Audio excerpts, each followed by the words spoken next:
Pasko na naman, ngunit wala ka pa. Sana'y narito na at makapiling ka. Pinilit kasi ng taxi na yung muntikan na siya. Sana ngayong Pasko ay maalala mo pa rin ako. Pinilit ng taxi na lumusot sa kaliwa, so muntikan na siya ng high ace. Tapos ngayon baka may mabangga ka. Bigla lang. Grabe talaga, super bigla lang. Ayan, yung taxi na yan. Muntikan na siya. As in, ganda buhok na lang. Konting ano na lang. Oy, UVM 481. Diyos sa taxi, muntikan ka na. May pasahero ka pa naman. Mukhang nilusot lang talaga yung katawan niya. Sana ba tayo noon kaganin ng kanta ko? Sana ngayong Pasko ay maalala mo pa rin ako. Hinahanap-hanap pag-ibig mo. At kahit wala ka na, nangangarap at umaasa pa rin akong muling makita ka at makasama ka sa araw ng Pasko.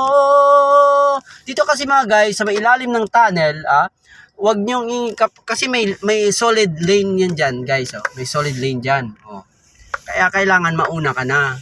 Kasi kapag hindi mo pinasok ang solid lane na yan, merong enforcer doon, tingnan mo. Guys, merong enforcer dyan mamaya. Tingnan natin, Baka mauhuli itong mga sasakyan na ito nag-overtake kasi pag once mapakan nila yan yung yung white solid lane. Okay? So disregarding lane dyan, 500 pesos instantly ang inyong babayaran kapag mahuli kayo ng enforcer. Dito pa lang yan, walang may nagbabantay dyan. Doon yan sila sa dulo nagbabantay mga guys. And kapag kayo ay nag-overtake dyan ng white solid lane, tingnan natin kung may enforcer. So kung wala naman, well, absuelto ang lahat. Absuelto ang lahat pag walang enforcer dahil Sunday ngayon. Nagtutoma na naman Nagtutoma-toma. Yun. Nagsasabi na tayo ng totoo. Baka kayo naman magalit. Ano ba ito si Philippine Traffic Hindi tayo nagkakaisa. Philippine Traffic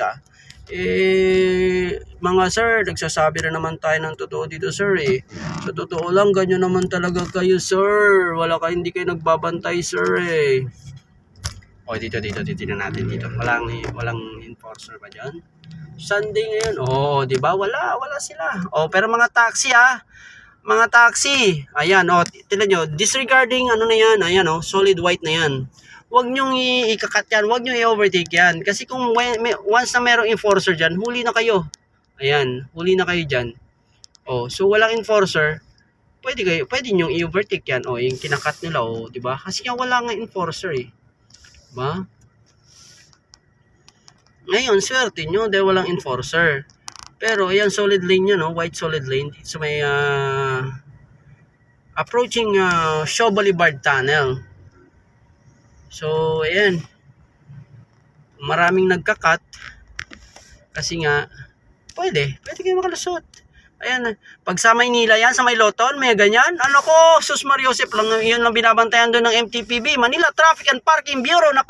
Isa pa yan sa mga kurap grabe yan. Panahon pa ni Mayor Lim, panahon pa ni Estrada. Yung ganito guys, sa may Loton, yung ganyan, yan solid lane.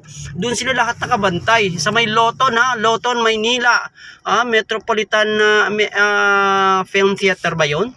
Basta Loton, nandun kayo, may nakaganyan solid lane, nandun sila nakaabang, mga MTPB, hindi na to traffic yan, yun, malayo pa, binabantayan na nila ang mga nagsuswerving na mga motorista. MTPB, Manila Traffic and Parking Bureau, matagal na yan, panahon pa ni Mayor Lim, Mayor Estrada, tapos, sino ba bang pumalit?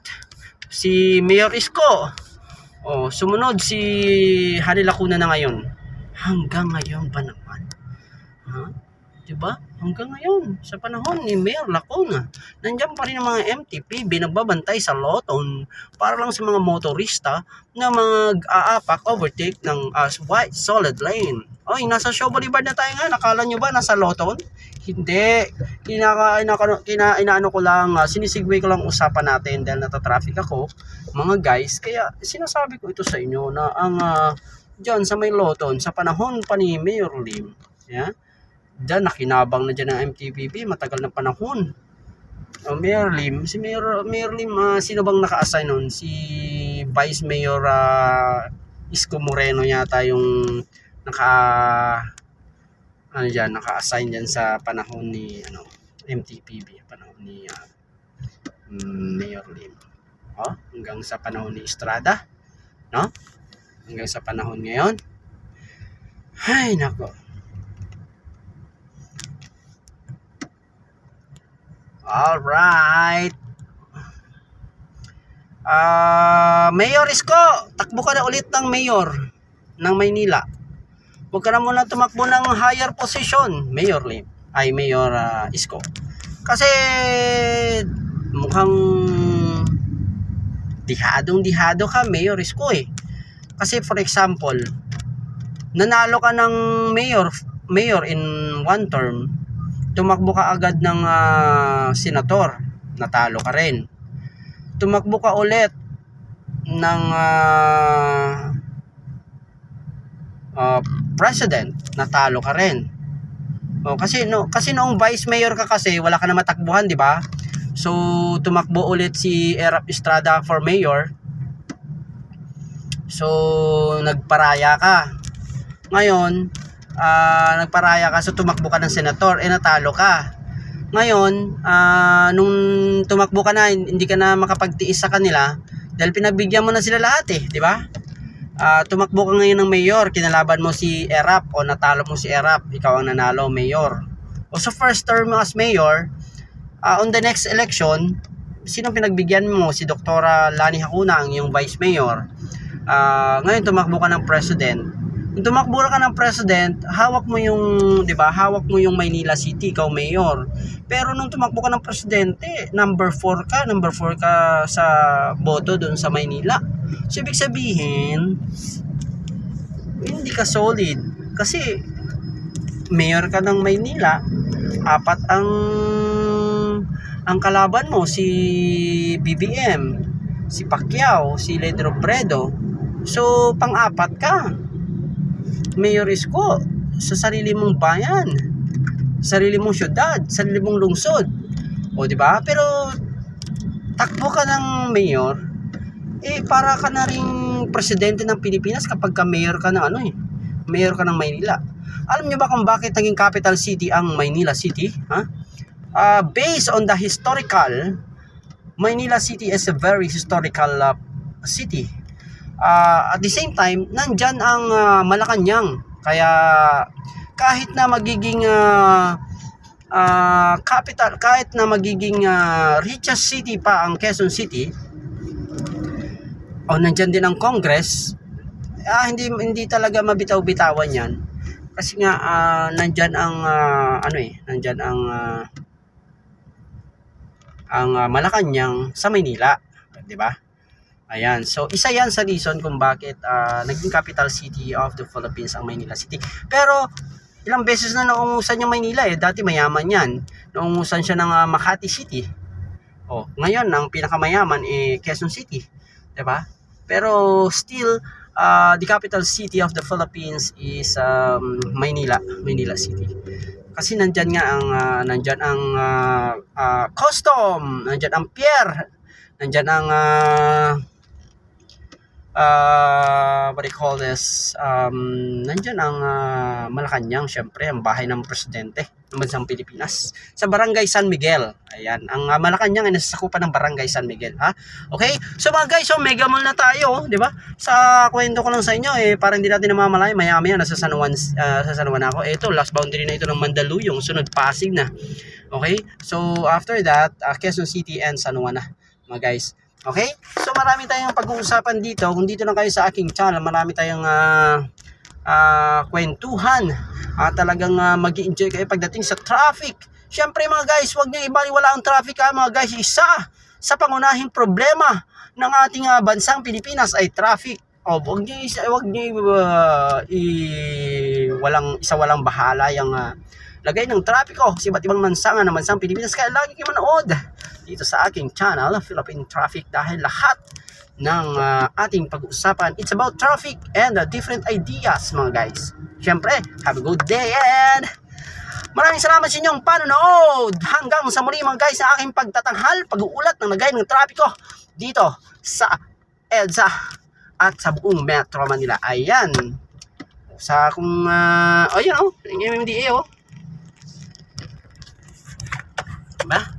Nasaan kayo nung kailangan kayo ng mga motorista na merong nagsisikip ang iba't ibang lansangan?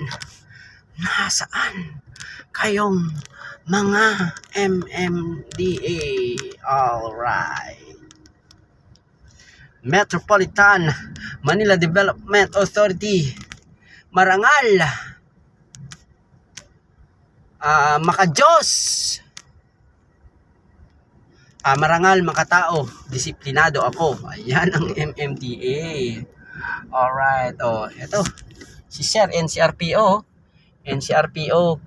Hindi siya makaporma dahil bus lane niya natulad niya, no? Ayan, guys, uy, andun si Sir. Nauna na tuloy ang mobile ng pulis. Di ba? Kita mo ang pulis? Hindi siya nagbubusina. Hindi siya nagwawangwang kasi alam niya. Ito. QCPD. Quezon City Police District, NCRPO, National Capital Region Police Office 304. Ayan. Diba? Hindi siya nagwawangwang. Ang bait ng polis. Kasi nga, alam niya na bus lane yan. Okay? NCRPO 304, Police Mobile. Diba? Ganun. Hindi siya hindi siya nagwawangwang, hindi siya nagbubusina, hindi siya abusado. Kasi nga, alam niya na bus lane yan eh. Diba? Yan ang dapat tularan nyo. Yung iba dyan kinokonvoy nila yung alam mo yun, ano nga ba ito? Kukonvoy ka, tapos ano pala yun, Pogo! Ako, Maria Josep, diba? Sakit nun. Kukonvoy ka, nanguwangwang ka, binabayaran ka, tapos ito ka sa Pilipinas, tapos Chinese pala yung ang ini-escortan mo, di ba? Pero yun ang NCRPO, QCPD, hindi nagwawangwang, di ba? Dumaan sa may bus lane, hindi nagwawangwang kasi nga alam niya na ang bus lane, di ba? So ngayon mga guys, nasa flyover na ako, di ba? Hataw, habulin mo ako MRT, hindi mo to kaya boy, diyan ka na sa ilalim boy. Dito na ako. Maraming salamat mga guys inyong panonood so San Juan City na ako mga guys. Galing ako ng saan ba ako galing? Shaw Boulevard. Okay? Have a great day mga guys. Hanggang sa muli. Panood kayo ulit mga guys. Panoorin nyo na aking channel, Philippine Traffic.